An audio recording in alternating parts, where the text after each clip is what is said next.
आप लोगों में से किसी को भी अगर कोई सवाल है, किसी को भी अगर कोई पूछना है तो आप पूछ सकते हैं। देखिए, मेरा एक क्वेश्चन है जो हमने मैथ्यू पास्टर के बारे में कल डिस्कस किया था। उनकी वीडियो में एक वो लॉजिक लगाते हैं। वो लॉजिक ये है कि जिस तरह हम बाइबल में परमेश्वर के पुत्रों के बारे में उनका जो वीडियो हमने देखा ना, उसी का कल मैंने आपको क्वेश्चन किया था। और उनका ये स्टेटमेंट है कि जो हम यूहन्ना की पत्री में जब हम पढ़ते हैं तो एक का पहले अध्याय में आता है कि जितनों ने यीशु मसीह को ग्रहण किया उसने उन्हें परमेश्वर की संतान होने का अधिकार दिया। तो उसका कहना ये है कि जो उत्पत्ति की पुस्तक है वो मूसा ने लिखी है, और जो यूहन्ना की पत्री में है वहां पर हमें आकर ये मिलता है कि जो यीशु मसीह को ग्रहण करेंगे वो परमेश्वर की संतान बनेंगे। तो फिर जो परमेश्वर की संतान यानी सन्स ऑफ गॉड जो उत्पत्ति की पुस्तक में लिखा है, वो फिर किस तरह से ये होगा? क्योंकि सन्स ऑफ गॉड तो तभी तक नहीं बनेंगे, आप मनुष्य के पुत्र यानी आदम के बारे में कहा गया है। उनकी तरफ से ये लॉजिक है कि वो सन्स ऑफ गॉड तब तक नहीं बनेंगे जब तक वो यीशु को ग्रहण नहीं करते हैं। लेकिन पुराने नियम में उसका ये मानना है कि यीशु मसीह को ग्रहण करने का कोई भी सिद्धांत नहीं है। तो उसका ये स्टेटमेंट है कि जो पुराने नियम में सन्स ऑफ गॉड कहा गया है वो मनुष्यों को नहीं कहा गया, वो स्वर्गदूतों को कहा गया है। तो थोड़ा सा बस इसके बारे में क्लियर कीजिए, क्या पुराने नियम के जो मनुष्य हैं, जो आदम वंशावली है, क्या वो परमेश्वर के पुत्र और संतान नहीं है? तो थोड़ा उनके तक भी हमारा ये संदेश या मैसेज पहुंच जाए। जी पाजी। Okay, very good. तो आनंद जी का प्रश्न ये है कि जैसे कि मैथ्यू सुलेमान है जो सन्स ऑफ गॉड पर जो है उन्होंने प्रीचिंग किया है, उन्होंने प्रचार किया है। तो उसमें उन्होंने ये बताया है कि जेनेसिस में जो है जो सन्स ऑफ गॉड यानी कि परमेश्वर का जो पुत्र बोला गया है वो स्वर्गदूतों के लिए बोला गया है, वो मनुष्यों के लिए नहीं, क्योंकि मनुष्यों को परमेश्वर का पुत्र कहलाने का अधिकार न्यू टेस्टमेंट में मिला है करके इस तरह जो है मैथ्यू सुलेमान प्रचार कर रहे करके इस तरह आनंद जी ने प्रश्न पूछा है। ओके, तो मैं बताना चाहता हूँ कि परमेश्वर के जो पुत्र है, ओके, हम सभी मनुष्य लोग हैं। ओके, चाहे वो ओल्ड टेस्टामेंट में हो चाहे न्यू टेस्टामेंट में हो, हम सभी लोग जो है परमेश्वर के पुत्र ही है।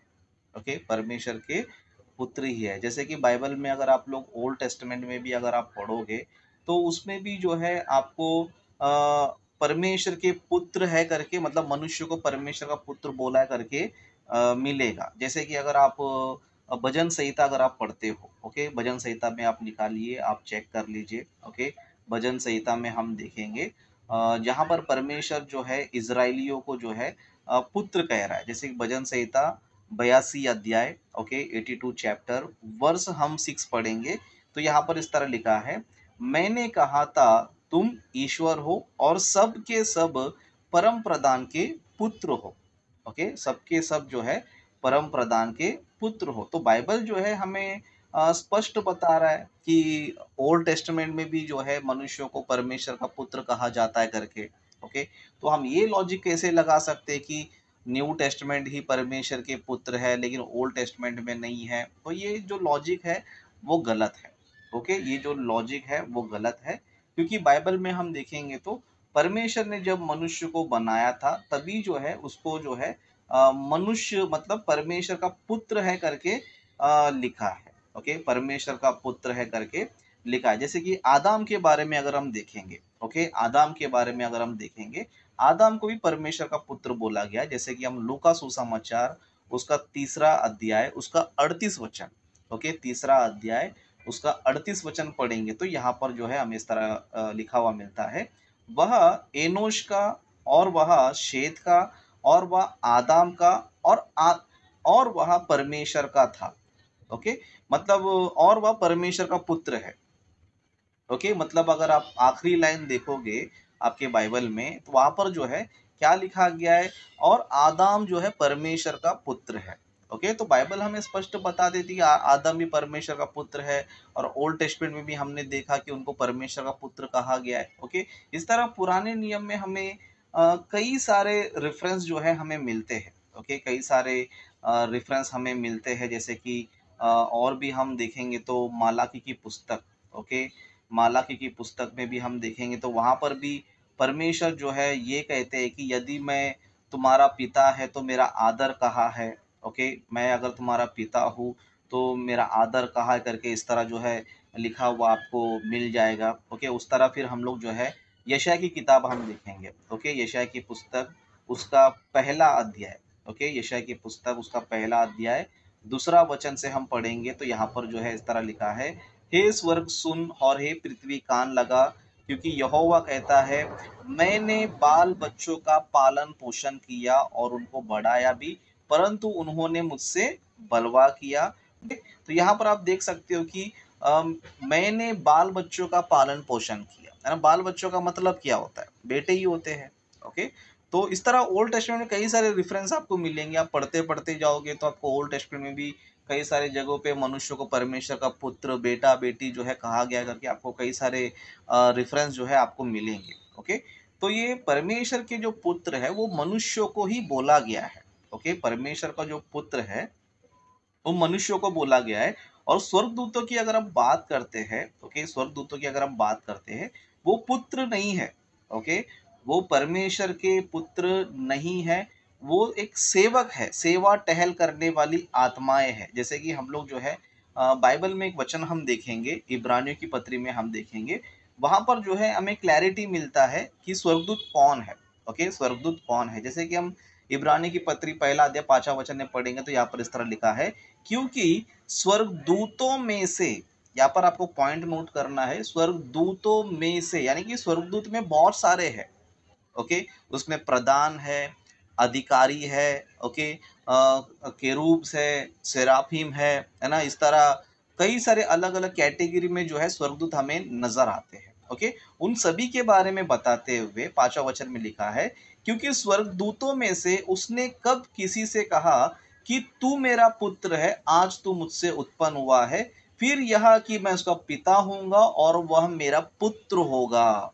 मतलब यहाँ पर क्वेश्चन मार्क है, ओके? क्वेश्चन मार्क है, मतलब यहाँ पर ये बताना चाहते हैं कि स्वर्गदूत जो है परमेश्वर के पुत्र नहीं है, और परमेश्वर ने कभी भी नहीं कहा कि स्वर्गदूत जो है मेरे पुत्र है और मैं उनका पिता हूं करके, परमेश्वर ने कभी भी नहीं कहा करके यहाँ पर हमें बाइबल में इसका एविडेंस हमें मिलता है। फिर स्वर्गदूत कौन है, स्वर्गदूत कौन है बोलेगा तो इसका डायरेक्ट इसी चैप्टर का डायरेक्ट हम लास्ट में वचन पढ़ेंगे तो 14 वचन पढ़ेंगे तो वहां पर आंसर हमें दे रहा है कि स्वर्गदूत कौन है। तो यहाँ पर लिखा है, क्या वे सब सेवा टहल करने वाली आत्माएं नहीं जो उद्धार पाने वालों के लिए सेवा करने को भेजी जाती है? मतलब एंजल्स के बारे में बाइबल हमें ये बताती है कि वो सेवा टहल करने वाली आत्माएं हैं, ओके? वो सर्वेंट्स ऑफ गॉड है, वो परमेश्वर के पुत्र नहीं है, ओके? तो बाइबल का कॉन्सेप्ट को आप समझोगे, बाइबल के कॉन्सेप्ट को अच्छी तरह पढ़ोगे तो बाइबल हमें ये बताती है, जो मनुष्य है परमेश्वर ने उसको अपने स्वरूप में अपनी समानता में बनाया है, वही कौन है पता है? परमेश्वर के पुत्र है, परमेश्वर के बेटे और बेटियां है। और स्वर्गदूत कौन है बोलो? सेवा टहल करने वाली आत्मा, यानी कि वो सेवक है, ओके? वो सेवक है। लेकिन अभी होता क्या है बोल तो कंफ्यूजन होता क्या है बोलेगा तो अय्यूब की पुस्तक को लेकर हमें कंफ्यूज हो जाता है, क्योंकि पूरे बाइबल में यानी कि जेनेसिस से लेकर रेवलेशन तक अगर आप पढ़ोगे तो आपको अय्यूब की पुस्तक को छोड़कर एंजल्स को कहीं पर भी परमेश्वर ने ये मेरे पुत्र है ना, मतलब स्वर्गदूत भी परमेश्वर के पुत्र है, सन्स ऑफ गॉड है करके कोई भी किताब में आपको नहीं मिलेगा। ना आपको जेनेसिस में मिलेगा, ना आपको रेवलेशन तक कोई किताब में नहीं मिलेगा, अय्यूब की पुस्तक को छोड़कर, ओके? अय्यूब की पुस्तक को छोड़कर। तो अभी अभी अय्यूब की पुस्तक में क्या हुआ है, क्या नहीं हुआ है, ओके? मतलब इसमें कुछ ट्रांसलेशन मिस्टेक है या फिर कुछ और मिस्टेक करके, इसके लिए अपने को और भी स्टडी करना पड़ेगा और भी ध्यान करना पड़ेगा, ओके? क्योंकि यहाँ पर जो हम पढ़ते हैं अय्यूब की किताब में सन्स ऑफ गॉड, ओके? तो इसमें जो है दो थीरी है, ओके? दो थीरी है, जैसे कि एक पहला थीरी तो ये है कि वहां पर जो है एंजल्स है और उनको ही जो है सन्स ऑफ गॉड करके कहा गया है, ओके? सन्स ऑफ गॉड करके कहा गया है।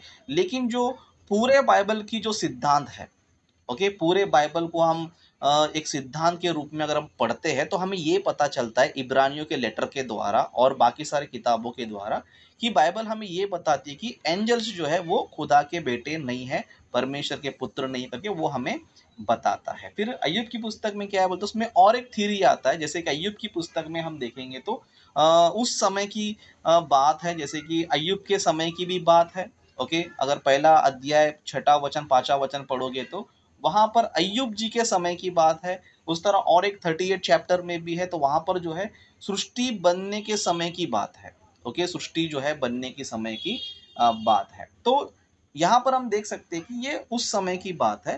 तो यहाँ पर स्वर्ग में परमेश्वर के पुत्र और कौन हो सकते हैं? अगर हम एंजल को हटा दें थोड़ी देर के लिए कि वो एंजल्स नहीं है, कि और कौन वहाँ पर हो सकता है, तो हमें एक आंसर ये भी मिलता है कि वहाँ पर शायद जीसस क्राइस्ट हो सकते हैं। ओके, और उस तरह होली स्पिरिट हो सकते हैं। ये मैं आपको जो है सिर्फ एक थ्योरी बता रहा हूँ, यही सही है करके मैं नहीं बोल रहा हूँ, बस मैं आपको एक थिंक दे रहा हूँ कि शायद ये भी हो सकता है, क्योंकि अय्यूब की पुस्तक के बारे में मेरा स्टडी और चल रहा है। ओके, बाइबल के सिद्धांत से तो ये पता चल चुका है कि एंजल्स जो है वो सन्स ऑफ गॉड नहीं है, परमेश्वर के पुत्र नहीं करके बाइबल हमें क्लैरिटी देता है। वहाँ पर क्या प्रॉब्लम हुआ है, वहाँ पर क्या मीनिंग निकलता है, उसको हम क्या मीनिंग लेना चाहिए करके इस तरह उसके ऊपर स्टडी चल रहा है। लेकिन मैं आपको और एक थ्योरी बता रहा हूँ कि अय्यूब के समय में या सृष्टि बनते समय जो है हम ये भी देख सकते हैं कि यीशु मसीह भी पिता के साथ थे। जैसे कि आदि में वचन था, वचन परमेश्वर के साथ था, और पवित्र आत्मा को भी हम लोग जो है जेनेसिस में चैप्टर 1 वर्स 2 में हम देख सकते हैं कि पवित्र आत्मा भी जो है परमेश्वर के साथ ही है। और यीशु मसीह कौन है बोलते, परमेश्वर का पुत्र है।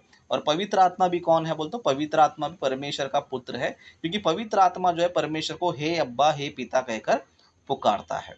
ओके, तो हो सकता है कि अय्यूब की किताब में जो परमेश्वर का पुत्र कहा गया है शायद वो यीशु मसीह और पवित्र आत्मा ऐसे हो सकते हैं। ओके, मैं सिर्फ आपको एक थ्योरी बता रहा हूँ, लेकिन उसके ऊपर और हम डेप्थ स्टडी करेंगे तो वहाँ पर वो भी हो सकते हैं। और दूसरी बात हम ये भी एक एंगल ले सकते हैं कि जैसे कि नॉर्मली हम देखेंगे तो शैतान को कुछ कुछ जगह जो बोला गया, पिता बोला गया शैतान को, है ना, वो झूठ का पिता है।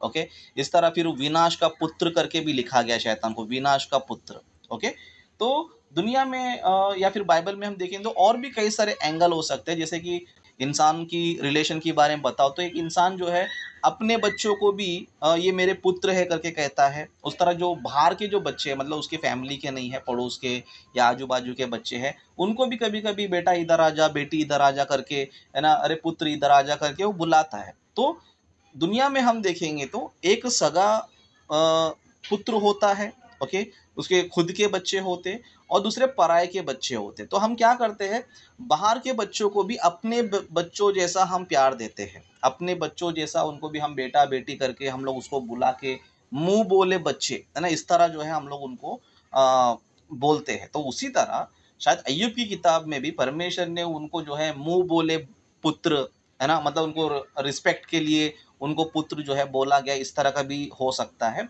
लेकिन इतना तो हम कंफर्म बोल सकते हैं कि अ, स्वर्गदूत जो है परमेश्वर के पुत्र नहीं है, वो सेवा टहल करने वाली आत्माएं हैं। ओके, और रही बात बाइबल में जो है मनुष्यों को परमेश्वर का पुत्र करके ओल्ड टेस्टमेंट में भी बोला गया है, न्यू टेस्टमेंट में भी बोला गया है, सिर्फ डिफरेंट इतना ही है। ओके, डिफरेंट इतना ही है, यीशु मसीह के आने से पहले ओल्ड टेस्टमेंट में था, तो जो लोग ओल्ड टेस्टमेंट को फॉलो करेंगे तो वो ओल्ड टेस्टमेंट के हिसाब से परमेश्वर के पुत्र कहलाएंगे। और जो न्यू टेस्टमेंट में है, ओके, उसमें अलग कॉन्सेप्ट है, जैसे कि यीशु मसीह पर जो व्यक्ति अभी विश्वास करेगा वो परमेश्वर का पुत्र कहलाने का अधिकारी होगा। ओके, मतलब नॉर्मली सभी लोग परमेश्वर के पुत्र है, लेकिन मनुष्य ने पाप करके, मनुष्यों ने बुराई करके, परमेश्वर की आज्ञाओं का उल्लंघन करके परमेश्वर का पुत्र कहलाने का अधिकार को वो खो दिया है।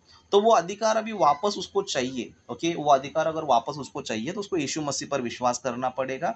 यीशु मसीह पर विश्वास करेगा तो वो जो है परमेश्वर पुत्र कहलाने का अधिकारी होगा। तो ये जो है नियमों के हिसाब से जो है, मतलब परमेश्वर के वचन के हिसाब से जो उसको फॉलो करते हैं वो हिसाब से पुत्र कहलाते हैं। लेकिन अब लोग नॉर्मली हम देखेंगे तो हम सभी लोग परमेश्वर के पुत्र हैं, सभी लोग जो है परमेश्वर के संतान है। ऐसा नहीं है कि केवल मसीह लोग ही परमेश्वर के पुत्र है, ओके, अन्य जाति नहीं है करके, ऐसा बिल्कुल भी नहीं है। सभी लोग परमेश्वर के ही पुत्र है, परमेश्वर के संतान है। लेकिन कुछ लोगों ने परमेश्वर को त्यागने की वजह से वो परमेश्वर के पुत्र कहलाने का अधिकार उन लोगों ने छोड़ दिया है। लेकिन अब यीशु मसीह पर विश्वास करने के द्वारा वो अधिकार उनको वापस मिलता है। जैसे कि एक आखिरी वचन हम लोग जो है पढ़ के जो है इस क्वेश्चन को हम समाप्त कर लेंगे। जैसे कि बाइबल में जो है पौलुस ओके, पौलुस ने क्या किया जब भी अन्य जातियों से बात करने के लिए जब वो गए थे, उनको सुसमाचार बताने के लिए गए थे, तो उनको जो है पौलुस इस तरह बताते कि हम सभी लोग जो है परमेश्वर के ही संतान हैं, परमेश्वर के ही बच्चे हैं। चाहे वो अन्य जाति हो, चाहे वो मसीह हो, सब जो है परमेश्वर के ही बच्चे हैं। जैसे कि हम प्रेरितों के काम, ओके, बुक ऑफ एक्ट्स में देखेंगे, चैप्टर नंबर 17 वर्स 28 हम पढ़ेंगे, ओके, वर्स 28 हम पढ़ेंगे, तो यहाँ पर इस तरह लिखा है, क्योंकि हम उसी में जीवित रहते और चलते फिरते और स्थिर रहते हैं, जैसे तुम्हारे कितने कवियों ने भी कहा कि हम तो उसी के वंश भी है, ओके, उसी के वंश भी है। उस तरह और भी आगे 29 पढ़ेंगे, सो परमेश्वर का वंश होकर हमें यह समझना उचित नहीं कि ईश्वर सोने या रुपए या पत्थर के समान है, जो मनुष्य की कारीगरी और कल्पना से गढ़े हैं। यानी कि हम सभी लोग परमेश्वर के वंश यानी कि परमेश्वर के संतान, ओके, परमेश्वर के वंश यानी कि परमेश्वर के संतान है, परमेश्वर के बच्चे हैं। ओके, तो बाइबल को हम स्टडी करते हैं तो मनुष्य को भी परमेश्वर का पुत्र कहा गया है, और मनुष्य जो है वाकई में जो है परमेश्वर के पुत्र हैं, क्योंकि परमेश्वर जो है हमारे आत्माओं का पिता है। ओके, परमेश्वर जो है हमारे आत्माओं का पिता है। तो जेनेसिस 6 में जो लिखा गया है वो एंजल्स के लिए बिल्कुल भी नहीं है, वो मनुष्यों के लिए है। ओके, वो एंजल्स के लिए बिल्कुल भी नहीं है, मनुष्य के लिए। ओके, तो इस क्वेश्चन का आंसर यहीं पर मैं समाप्त करना चाहूँगा। ओके।